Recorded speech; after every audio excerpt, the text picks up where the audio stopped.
Thompson. Welcome to Connecticut Gilbert and Sullivan Society's My Favorite Scene 2. Now, if you love Gilbert and Sullivan like I do, you probably have more than one favorite show. And I'm positive that you have more than one favorite scene. Well, it turns out that we do too. My Favorite Scene Part 1 included favorite scenes narrated by 5 different cast members. 5 stories, 5 clips from 5 shows. They were funny, poignant, they had beautiful music, and the satire that William Gilbert is known for. And yet, somehow that wasn't quite enough, because we have way more than 5 favorites. So, as the Pirate King says, here we are again, with My Favorite Scene 2. 5 more scenes from 5 shows. Patience, Thespis, Ruddigore, Princess Ida, and the Pirates of Penzance. So sit back, relax, and prepare to laugh at My Favorite Scene 2. Hello, I'm Natalie Wood, and I am a member of the Connecticut Gilbert and Sullivan Society. And my favorite scene comes from Thespis, which is Gilbert and Sullivan's first collaborative effort. Now, in the story of Thespis, to celebrate the wedding of 2 actors, Sparcaeon and Nicemus, an acting troupe's producer named Thespis and the other troupe actors decide to climb a nearby mountain to have a picnic. When the actors reach the top, they find out that they have climbed Mount Olympus and they've reached the Temple of the Gods. Well, the actors consequently meet the gods, and Thespis, in meeting separately with Jupiter, arranges that his actors will take the place of the gods and assume the duties of the gods, while the gods go down to Earth to discover why mankind is not honoring them the way they used to. Well, Thespis takes the place of Jupiter, and of the nearly newlyweds, Sparcaeon becomes Apollo, god of the sun, and Nicemus becomes Diana, goddess of the moon. The other troupe members become other immortal gods and goddesses, and Daphne, the part that I play, becomes Calliope, the muse of fame. Now, when Gilbert gives names to characters, it is somewhat tongue-in-cheek. The word daft is actually a British word, and it means silly or foolish, or it also means infatuated with someone. Now, between the 2 characters, Daphne and the ingenue Nicemus, Gilbert plays around with who is really daft when it comes to love. Now, Daphne was certainly daft when she became infatuated with and engaged to Sparcaeon, the troupe's leading man and a guy known for a roving guy for all the ladies. True to form, Sparcaeon dumps Daphne, and in turn he gets engaged and nearly married to Nicemus. Well, Daphne decides she wants Sparcaeon back, which is probably a daft idea on her part, but how she goes about getting him back, well, that was anything but daft. Now, Nicemus, on the other hand, becomes the daft one because she knows full well what happened to Daphne, yet she falls for Sparcaeon and she expects him to have only eyes for her. To make it worse, unfortunately, she chooses to be Diana, goddess of the moon, naively thinking that the sun and the moon have to be a romantic pair, right? Well, Daphne knows her mythology, and she pounces on Nicemus's mistake. Apollo and Diana are not husband and wife. They are brother and sister. And so, we have scene 11, my favorite scene. And Daphne, although she was spurned by Sparcaeon, she nevertheless used to be quite the glamour girl in her day, and so she was very accustomed to having men fawn all over her. So she turns on her charm with Thespis, and she proceeds to carry out her plan. She butters up Thespis with her aria "When I Was 17," and then she springs her trap. She has conveniently found the only book on Olympus, Lempriere's classical dictionary, the Olympian Peerage, and she prods Thespis to make the discovery that Apollo, Sparcan, is married to Calliope, Daphne, and not to Diana, Nicemus. Daphne then insists that Thespis, as Jupiter, king of the gods, he must enforce this law. Well, the fun begins when Nicemus and Sparcan enter the scene and the truth is sprung on them. So Craig Martin does a wonderful job as Thespis, and Tim Throckmorton masters the roving eye of Sparcan, and Aaron Aldrich shines as Nicemus. It was a pleasure and a privilege to join these wonderful actors under the lively direction of Spencer Reese to perform such a fun and boisterous scene. Enjoy. I don't know how it is, but there's something in that young man's manner that suggests the father of the gods has been taking it too easy. Perhaps I've given too much scope to my company. I wonder what they've been doing. Moving forward, I think I'll curtail their discretion, though none seem to have very much of the article. It seems a pity to deprive them of what little they have. Oh, Daphne, what is the matter now? Oh, you know how shamefully Sparcan... Apollo? Apollo, then, has treated me. He promised to marry me years ago, and now he's married to Nicemus. When I was 17, young men were better bred. They paid attention keen to every word I said. In every kind of way they sought to be polite, such compliments all day, such serenades all night. By Daphne's pretty young lovers used to vow. I can't imagine why I don't affect them now. All life seemed evergreen when I was 17. When I was 17.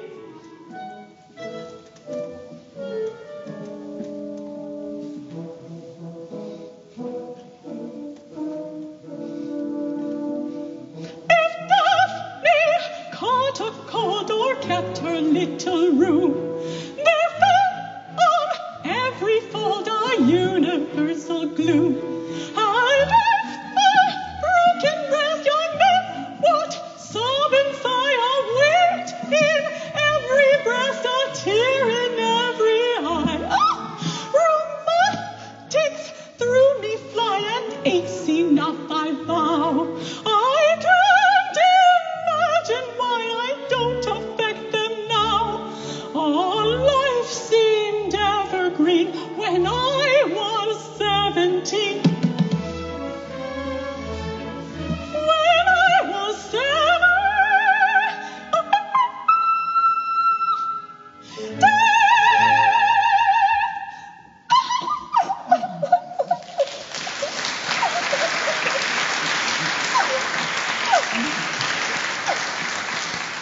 Look here, we can't get into that now. You're in Olympus now and must act accordingly.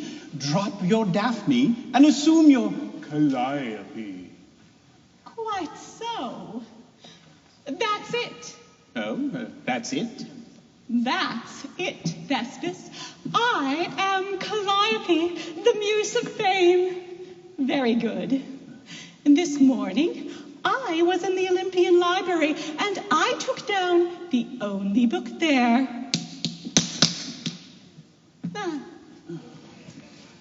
Here it is. Lempriere's classical dictionary, the Olympian Peerage. Open it at Apollo. It is done. Read. Out loud. Apollo was several times married, among others, to Issa, Bolina, Coronis, Chirene, Chione, Acacalus, and Calliope. And Calliope. Well, I didn't realize he was married to them. Sir, this is the family edition. Oh, quite so, quite so. You can't expect a lady to read anything else. Under no consideration. But the original. I go by the family edition. Well, then, by the family edition, Apollo is your husband. Apollo, your husband? Apollo is my husband. I beg your pardon. He is my husband. Apollo is Sparkeon, and he's married to me. Sparkeon is Apollo, and he is married to me. He's my husband. He is your brother. Look here, Apollo. Whose husband are you anyway? Let's not have a row about it. Whose husband are you anyway? Upon my word, I really don't know. I'm in a very delicate position. But I will fall in with whatever Thespis may propose. I have just found out that he's my husband, yet every night he goes out with that thing. Perhaps he's trying an experiment. I don't like my husband to make such experiments. The question is, who are we all, and what is our relation to each other?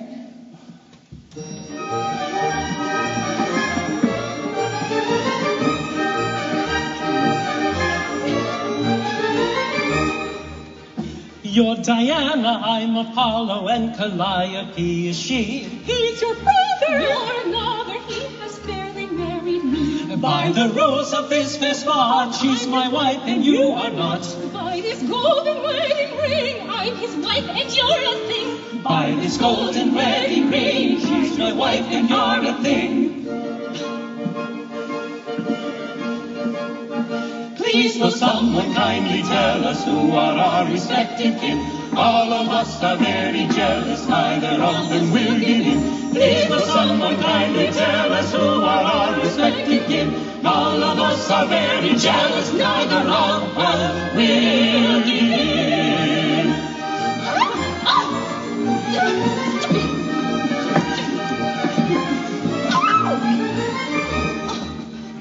He is my husband, I declare, I espoused him properly. That is true, for I was there and I saw her marry me. He's your brother, I'm his wife, if we go by Lampriere. So she is upon my life, really that seems very fair. So she is upon his life, really that seems very fair.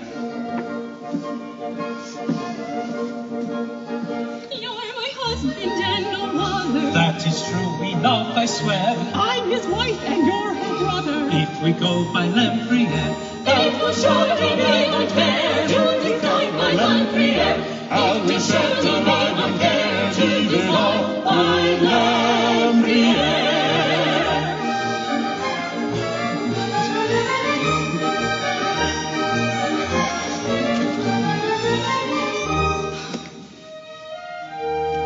The verdict. As Sparkeon is Apollo, up in this Olympian climb, why Nicemus it would follow, she's her husband for this time. When Sparkeon turns to mortal, joins once more the ranks of men, he will take you to his portal, he will be your husband then. When Sparkeon turns to mortal, joins once more the sons of men, he will take you to his portal, he will be my husband then. He will take you to his portal, he will be your husband then.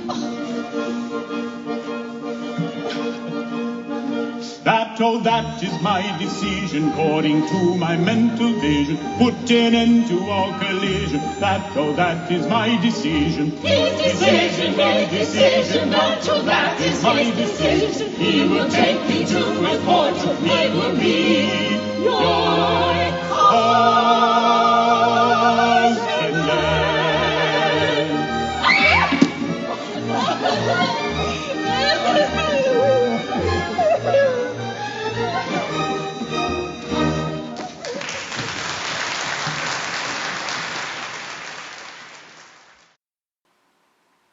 I'm Dave Henderson, past president of the Connecticut Gilbert and Sullivan Society and actor in all of the Society's shows since 2007. I'll bet you have certain high points in your life that stand out among your memories. Perhaps you won a certain award or met a famous person. One of the top memories of my theater life involved Patience. That's the name of the show, not necessarily my state of mind. While The Mikado is perhaps Gilbert and Sullivan's funniest show as a whole, I think their funniest scene appears in Patience. Now, if you've ever read the script of a show before seeing the production of it, you know that humor is often far less apparent in the dry reading than when the scene is brought to life by the actors. But from the first reading of the script, I laughed uproariously at the silly things Archibald says about himself. Kathleen and I worked long and hard on this scene, to the point that it was no longer funny to us. For the actors, that's a good thing, because if we were laughing while performing, it wouldn't be funny at all. But our fellow cast members had also witnessed the scene so many times, they were no longer laughing at it either. Then came opening night. 45 minutes of waiting from the opening curtain to my first entrance did little to transfer my head knowledge that we had a funny scene to my heart anticipation of the joy of hearing an audience laugh. But laugh they did. And as soon as we were off stage after the scene, Kathleen and I looked at each other and said, very softly, "That was fun." Patience is one of the lesser performed works in the Gilbert and Sullivan canon, perhaps because, as a satire of poets, it is difficult for modern audiences to appreciate the setting.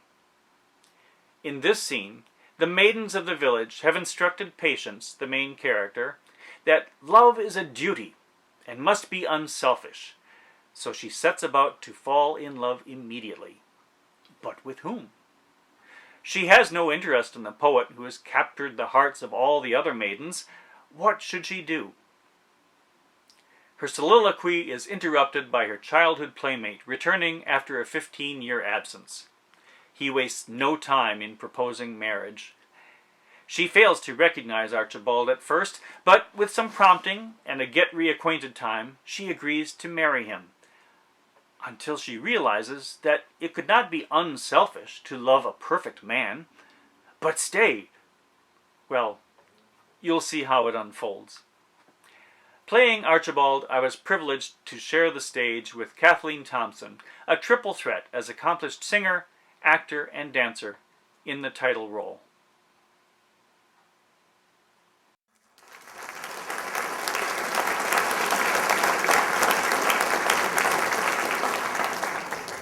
It's perfectly dreadful to think of the appalling state I must be in. I had no idea love was a duty. No wonder they all look so unhappy. Upon my word, I hardly like to associate with myself. I don't think I'm respectable. I'll go at once and fall in love with a stranger.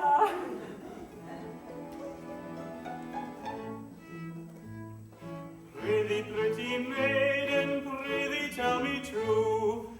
Hey, but I'm doleful, willow, willow, waly. Have you e'er a lover a-dangling after you? Hey, willow, waly, oh. I would fain discover if you have a lover. Hey, willow, waly, oh. Gentle sir, my heart is frolicsome and free. Hey, but he's doleful, willow, willow, waly. Nobody I care for comes a-courting me. Hey, willow, waly, oh. Nobody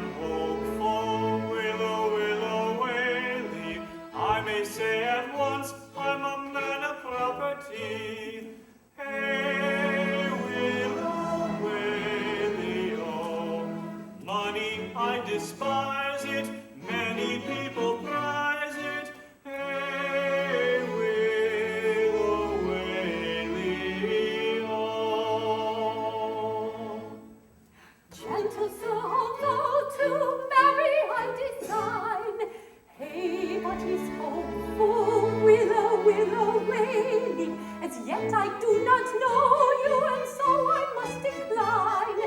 Hey, willow, willow, to other maidens go you, as yet I do not know you. Hey, willow, willow.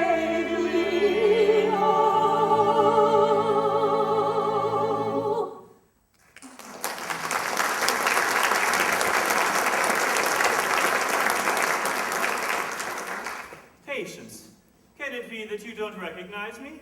Recognize you? No, indeed, I don't. Have 15 years so greatly changed me? 15 years? What do you mean? Have you forgotten the playfellow of your youth? Your little friend? Your Archibald?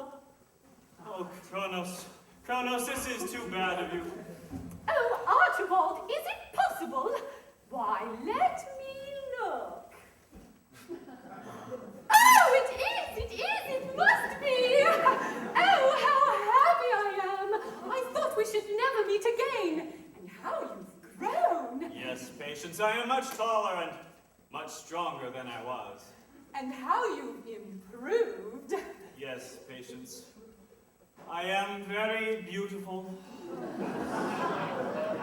But surely that doesn't make you unhappy. Yes, Patience. Gifted as I am with a beauty which probably has not its rival on earth, I am nevertheless utterly and completely miserable. Oh, but why? My child love for you has never faded. Conceive then the horror of my situation when I tell you that it is my hideous destiny to be madly loved at first sight by every woman I come across.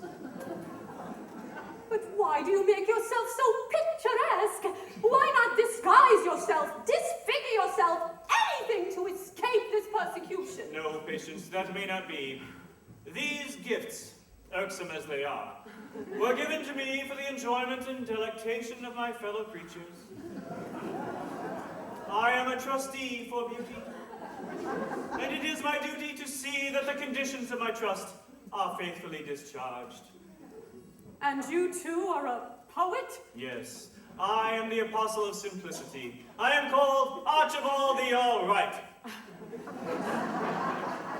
For I am infallible. And is it possible that you condescend to love such a girl as I? Yes, Patience, is it not strange? I have loved you with a Florentine 14th century frenzy for full 15 years. Oh, marvelous! I have hitherto been deaf to the voice of love. I seem now to know what love is. It has been revealed to me. It is Archibald Grosvenor. Yes, Patience, it is. We will never, never part. We will live and die together. I swear it. We both swear it. But, oh horror! What's the matter? Why, you are perfection, a source of endless ecstasy to all who know you. I know I am. Well? Then bless my heart, there can be nothing unselfish in loving you. Merciful powers, I never thought of that. To monopolize those features on which all women love to linger, why, it would be unpardonable. Why, so it would. Oh, fatal perfection, again you interpose between me and my happiness. Oh, if you were but a thought less beautiful than you are. Would that I were, but candor compels me to admit that I am not. Our duty is clear. We must part, and forever. Oh, misery! And yet I cannot question the propriety of your decision. Farewell, Patience. Farewell, Archibald. But stay. Yes, Patience. Although I may not love you, for you are perfection, there is nothing to prevent your loving me. I am plain, homely, unattractive. Why, that's true. The love of such a man as you, for such a girl as I, must be unselfish. Unselfishness itself. Though to marry you would very selfish be. Hey, but I'm doleful, willow, willow, waly.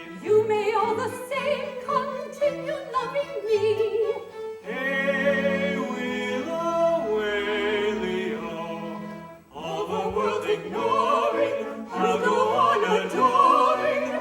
Hey, willow, way, willow.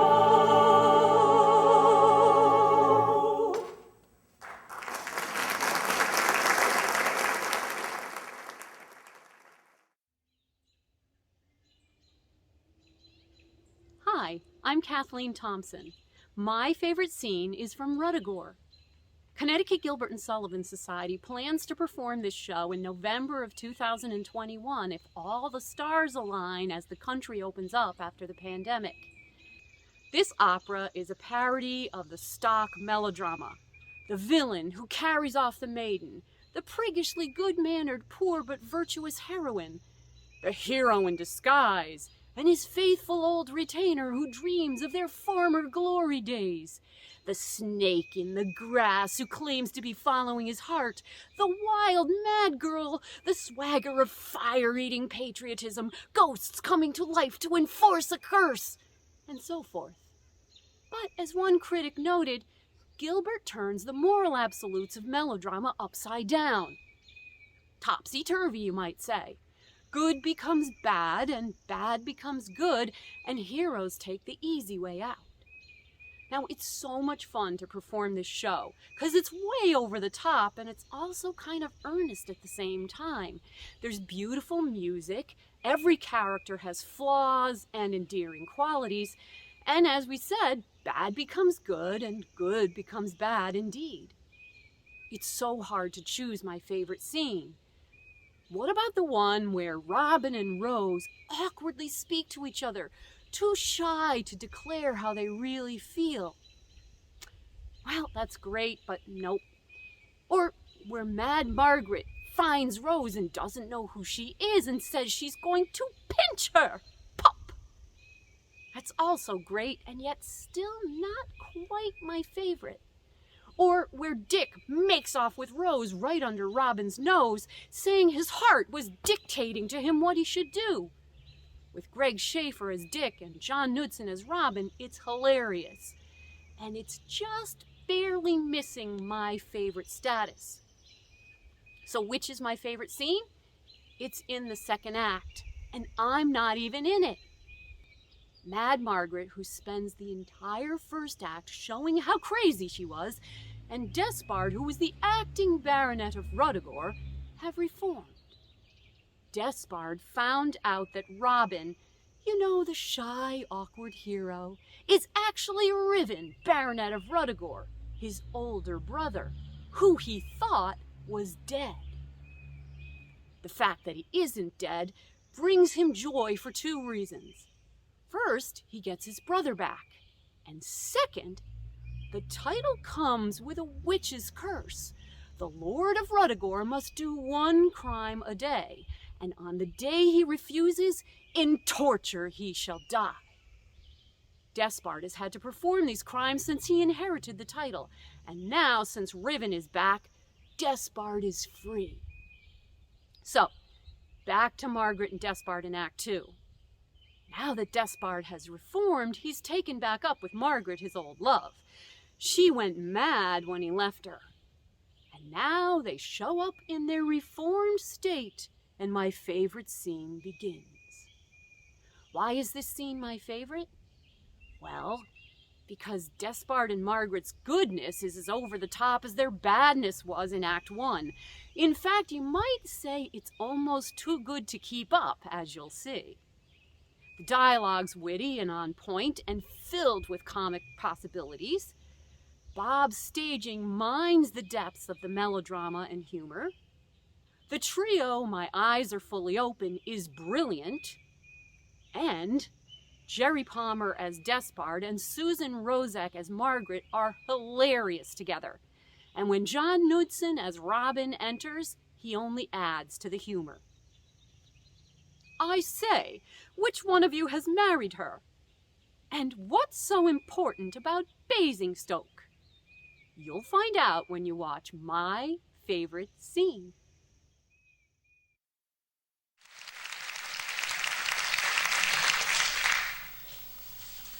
We have been married a week. One happy week. our new life. It's delightful indeed. So calm. So unimpassioned.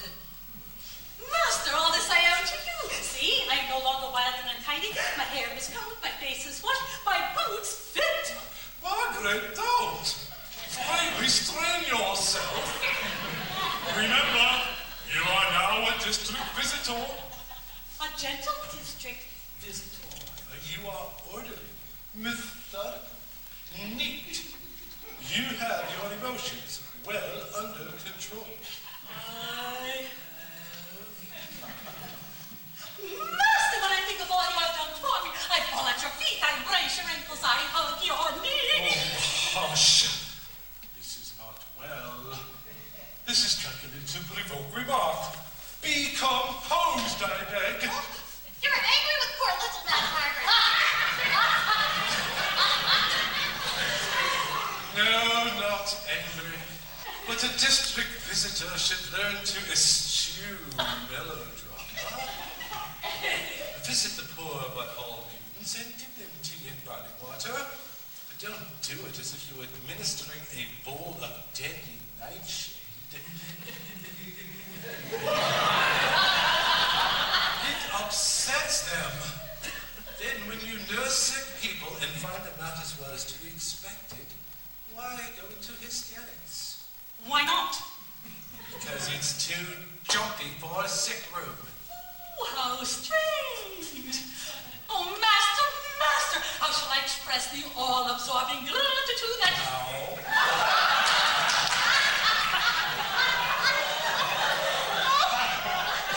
Yes.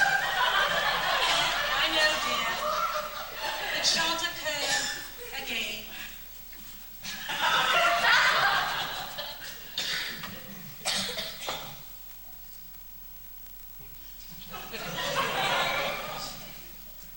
Shall I tell you one of poor Mad Margaret's own thoughts?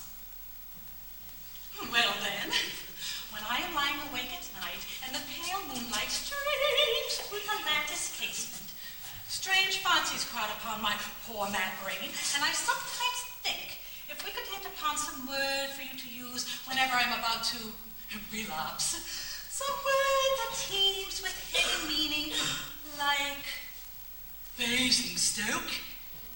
It might recall me to my saner self, for after all, I'm only Mad Margaret Daphne, poor thing.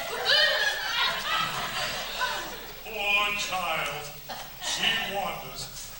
But soft, someone approaches. Margaret, pray recollect yourself.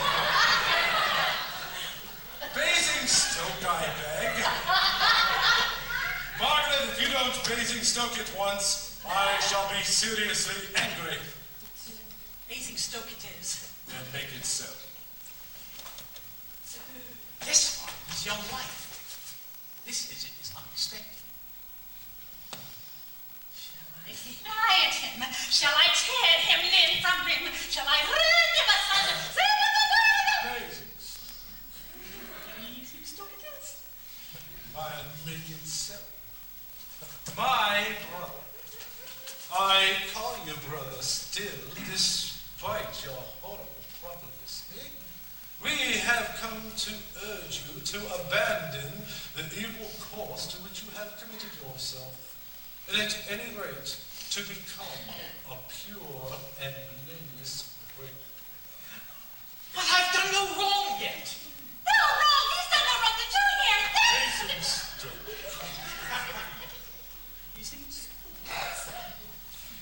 My brother, I call you brother still, you observe.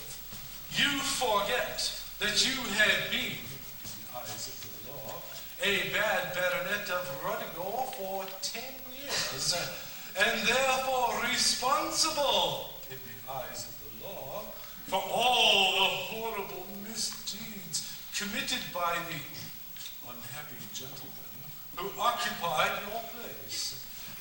I see. Bless my heart. I never thought of that. Was I very bad? Awful, wasn't he? And I've been going on like this for how long? 10 years. Think of the atrocities you have committed, by attorney as it were, during that period. Remember how you trifled with this poor child's affections, how you raised her hopes on high. Oh, don't cry, my love, Basingstoke.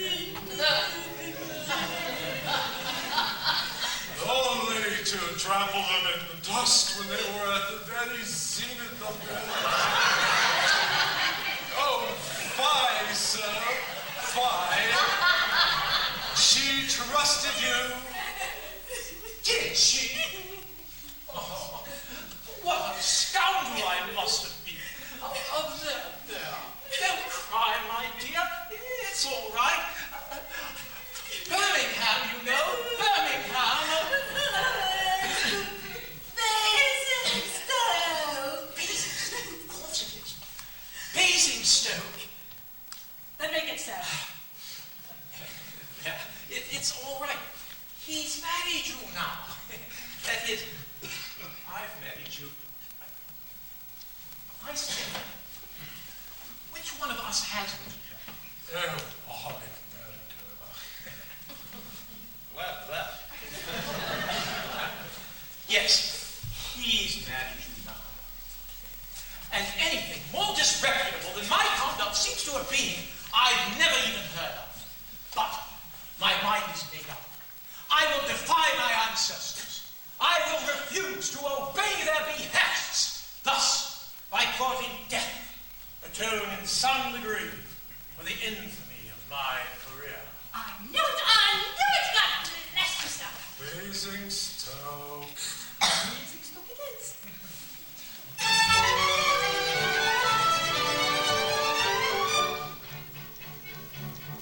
I shall fully open to my own situation. I shall hear what's in all which I shall tell them I recovered my forgotten moral senses, and I don't get up until any reckoning consequences. Now I do not want to perish by the sword or by the dagger, but upon me indulge a little pardonable swagger. If a word or two of compliment, I got to hear it right, but I don't like the moral, so it really doesn't matter. So it really doesn't matter. So it really doesn't matter. So it really doesn't matter. So it really doesn't matter. So it really doesn't matter. So it really doesn't matter. So it really doesn't matter.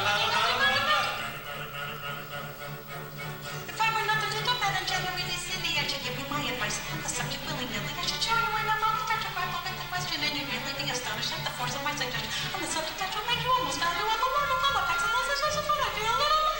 But I'm not so I'm afraid I have as strong as any kind, so I'll keep it to myself, or my opinion doesn't matter. Her opinion doesn't matter. That opinion doesn't matter. Her opinion doesn't matter. That opinion doesn't matter. My opinion doesn't matter. Her opinion doesn't matter. My opinion doesn't matter.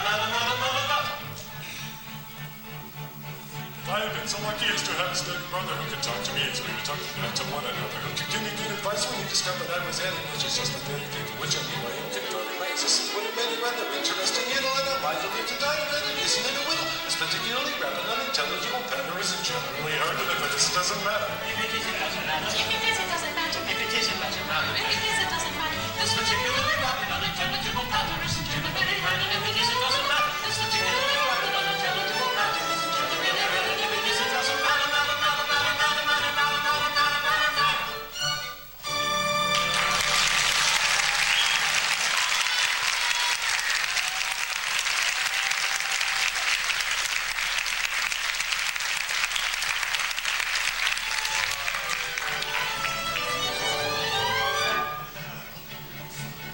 My eyes are fully open to my whole situation. I shall hear what's wrong, the wicked make him in origin. I shall tell them I recovered my forgotten moral senses, and I don't get up until any consequences. Now I do not want to perish by the sword or by the dagger, but upon the me indulge a little pardonable swagger. I don't want to do a compliment like I give it back, but I thought the dagger on a sword really doesn't matter. So it really doesn't matter. So it really doesn't matter. So it really doesn't matter. So it really doesn't matter. So it really doesn't matter. So it really doesn't matter. So it really doesn't matter. If I were not a little bad and generally silly, I should give you my advice upon the subject willy-nilly. I should show you in a moment I can grapple with the question, and you'd really be astonished at the force of my suggestion. On the subject that you'll make you almost valuable letter for the facts and those issues when I feel a little better. But at present, I'm afraid I have as mad as any matter, so I'll keep it to myself, or my opinion doesn't matter. Her opinion doesn't matter. That opinion doesn't matter. Her opinion doesn't matter. That opinion doesn't matter. My opinion doesn't matter. Her opinion doesn't matter. My opinion doesn't matter. If I have been so lucky as to have a steady brother who could talk to me as we were talking down to one another, who could give me good advice when he discovered I was adding, which is just the very thing for which I knew and condoning my existence would have made it rather interesting, and a little lively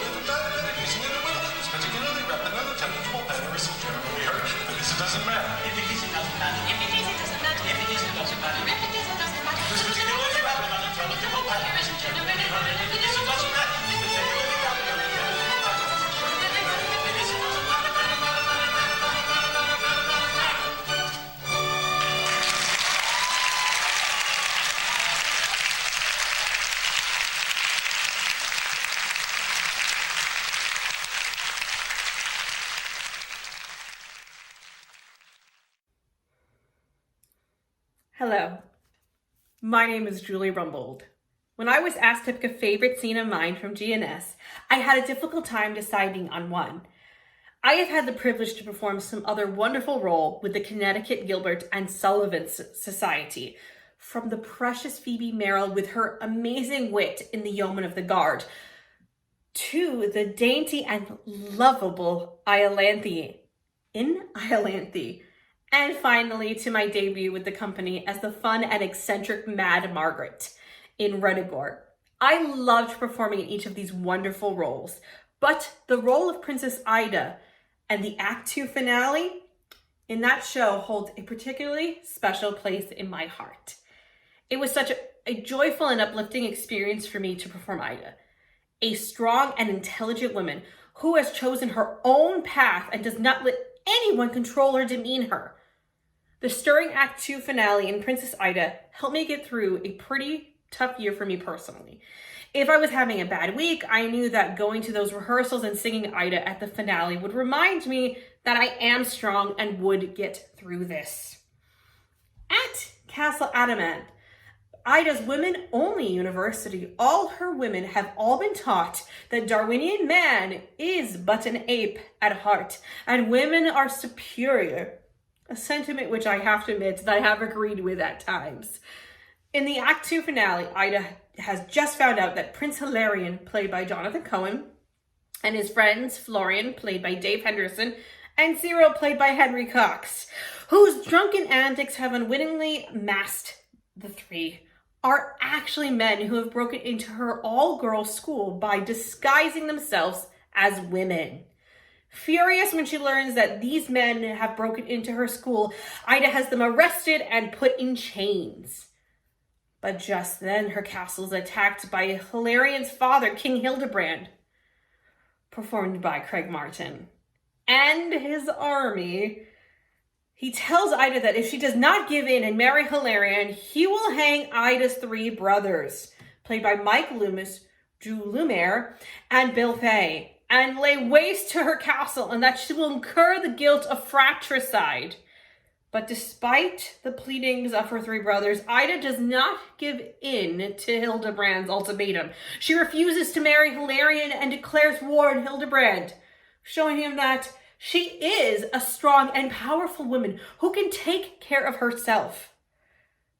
This scene was a blast for me to perform. I particularly enjoyed acting against Craig in this scene because we got to show the conflict between these two, with the challenge of singing in her full range and having to be louder than the chorus for most of the last few minutes of the finale. This scene has some of the most difficult singing for Ida. Yet, I personally felt like I was in my element while performing it, and truly felt Ida's strength as a woman. As she slams her spear down on the castle battlement and sings the last few phrases to the high B flat, she shows Hildebrand that no one can mess with Ida. This empowering memory is one that I will always cherish, and I hope that you enjoy watching this as much as I did performing it.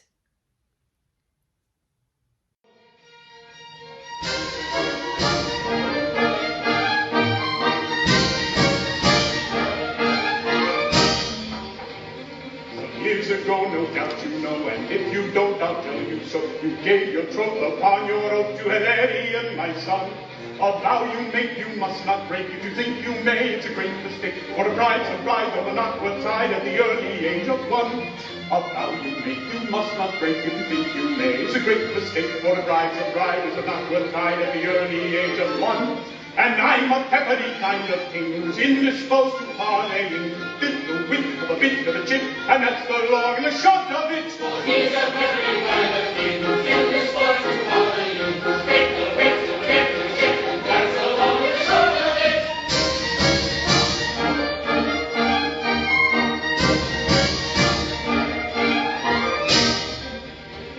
If you decide to pocket your pride and let Hilarion claim his right, well and good, it's understood, we'll let bygones go by. But if you choose to sulk in the blues, I'll make the whole of you shake in your shoes, or storm your walls, level your halls in the twinkling of an eye. But if you choose to soak in the blooms or make the bold and shake in your shoes or storm your walls and level your halls in a twinkling of an eye, for I'm a peppery potentate who's little inclined to claim to fate. Think the wit of a bit of a chip, and that's the long and the short of it. For he's a peppery potentate who's little inclined to hesitate to think the wit of a bit of a chip, and that's the long and the short of it.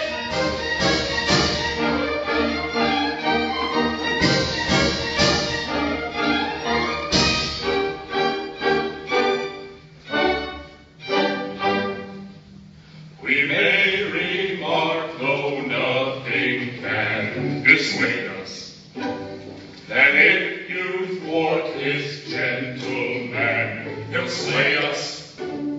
We don't fear death, of course we're taught to shame it, but still upon the holy thought we aim it. Yes, yes, yes. Better perhaps to name it. Our interest we would not press with chatter. Three hulking brothers, more or less, don't matter. If you pooh-pooh this monarch's plan, pooh-pooh it. But when he says he'll hang a man, he'll do it. Yes. Yes, yes, sample down, he'll do it.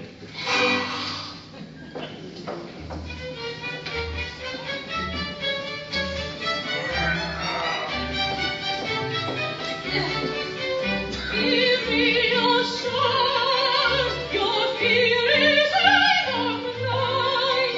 His menaces are idle as the wine.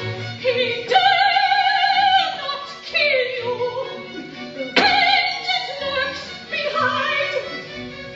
We'd rather think he dare, but never, never mind. I'd rather know, but never, never mind. Enough of parley, as a special boon, I give you till tomorrow afternoon. No, never, never mind. Release Hilarion then, and be his bride, or you'll incur the guilt of fratricide.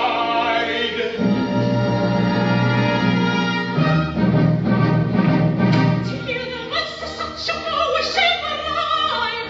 So quick away with him, now there's a eye. That is very strong and tall, is very evident to all. Yet I will find, before I call myself his wife.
Hello, everyone.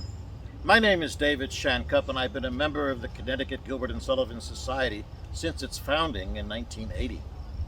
I started performing in Gilbert and Sullivan shows in the early 70s, primarily in the comic patter song roles. Over those years, I have performed the Pirates of Penzance on 6 different occasions, 5 times as Major General Stanley. It's one of my favorite G&S shows, and Major Stanley is one of my favorite roles. The Pirates of Penzance is full of wonderful music. It also has a very fun storyline, colorful comic characters, and a plot twist for the ages, involving the unexpected consequences of being born in leap year on February 29th.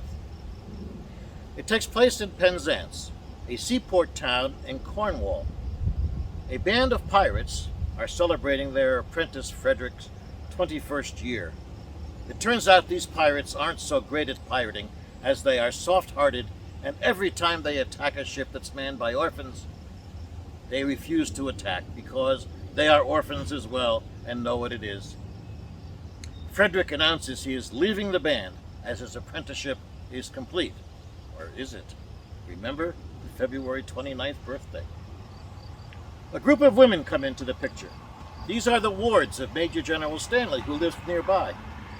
Frederick falls in love with all of them, rather than his nursemaid, Ruth, who has stayed with him and the pirates throughout his apprenticeship, and who still has the remains of a fine woman about her.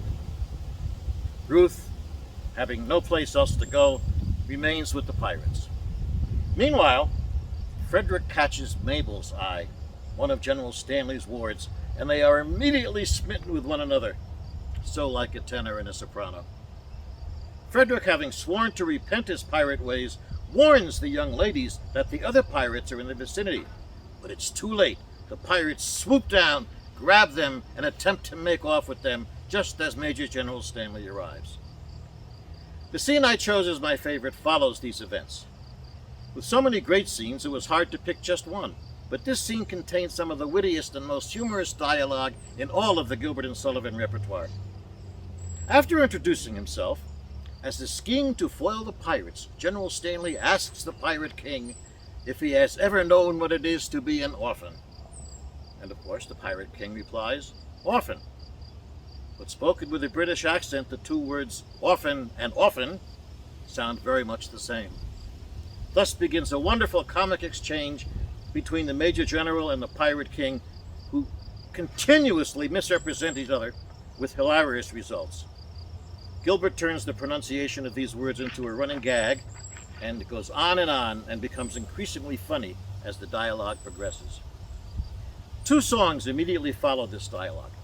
In the first one, O Men of Dark and Dismal Fate, General Stanley and his daughters make their sobbing pleas to the pirates to spare them.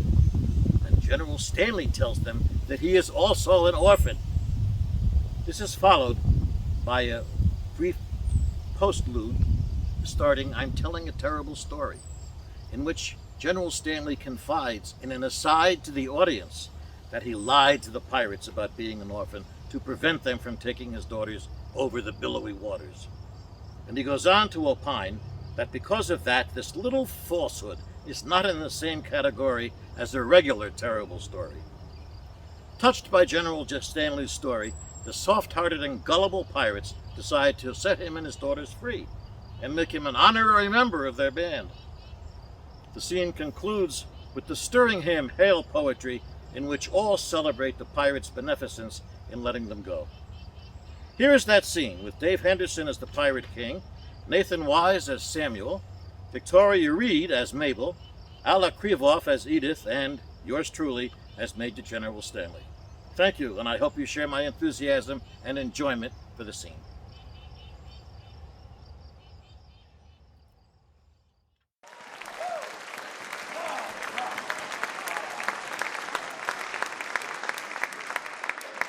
Well, now that I've introduced myself, I should like to have some idea of what's going on. Well, Papa, we...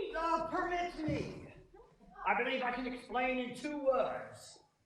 We propose to marry your daughters. Dear me!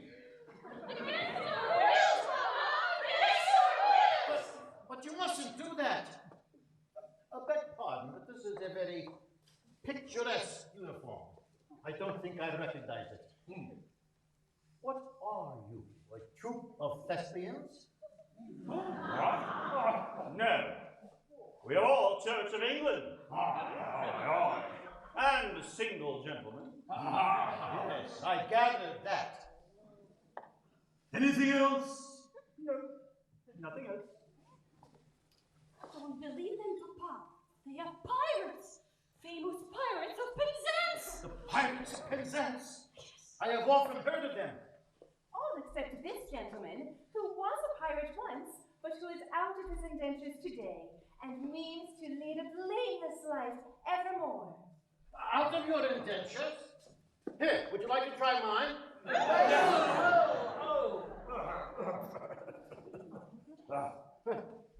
So it seems that you are all pirates, and you are unemployed. I object to pirates as sons-in-law. We object to Major Generals as mothers-in-law.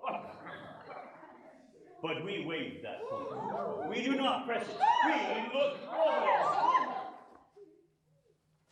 An idea.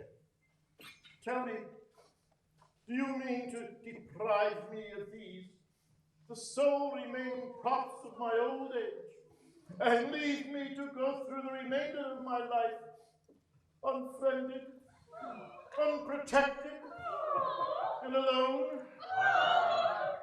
Well, yes, that's the idea. Tell me, have you ever known what it is to be an orphan? Oh, that's it! Here we are again. I ask you, have you ever known what it is to be an orphan? Orphan.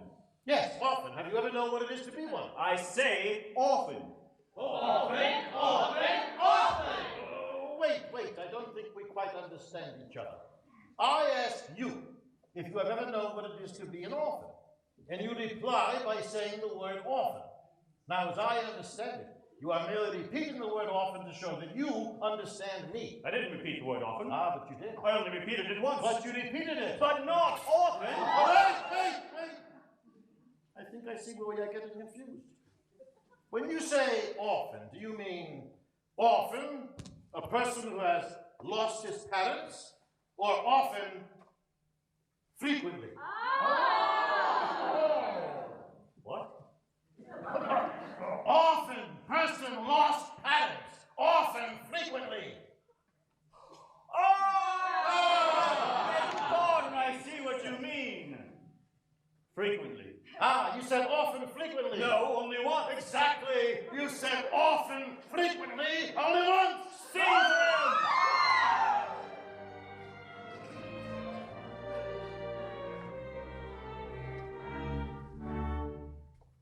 O men of dark and dismal fate, forego your cruel employ. Have pity on my lonely state.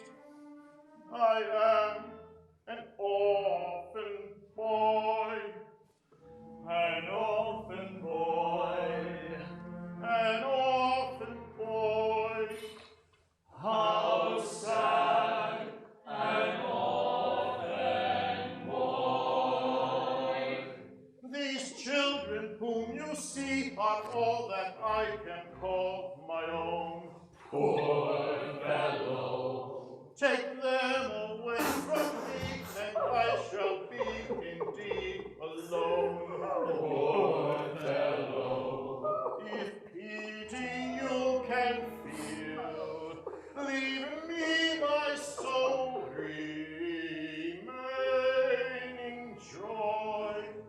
See, at your feet they kneel, your heart you cannot steal, against the sad, sad tale of the lonely orphan boy. Poor fellow. See at our feet they kneel, our hearts we cannot steal, against the sad, sad tale of the lonely.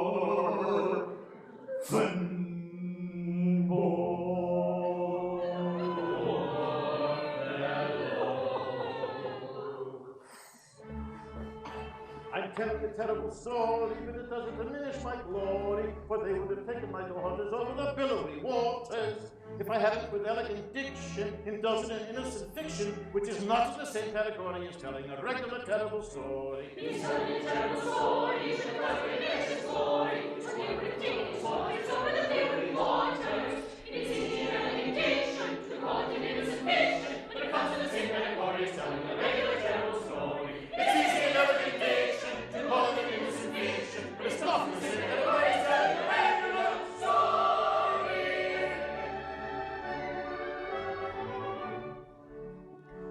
Although a dark career sometimes involves the crime of stealing, we'd rather think that we're not altogether void of feeling. Although we live by strife, we're always sorry.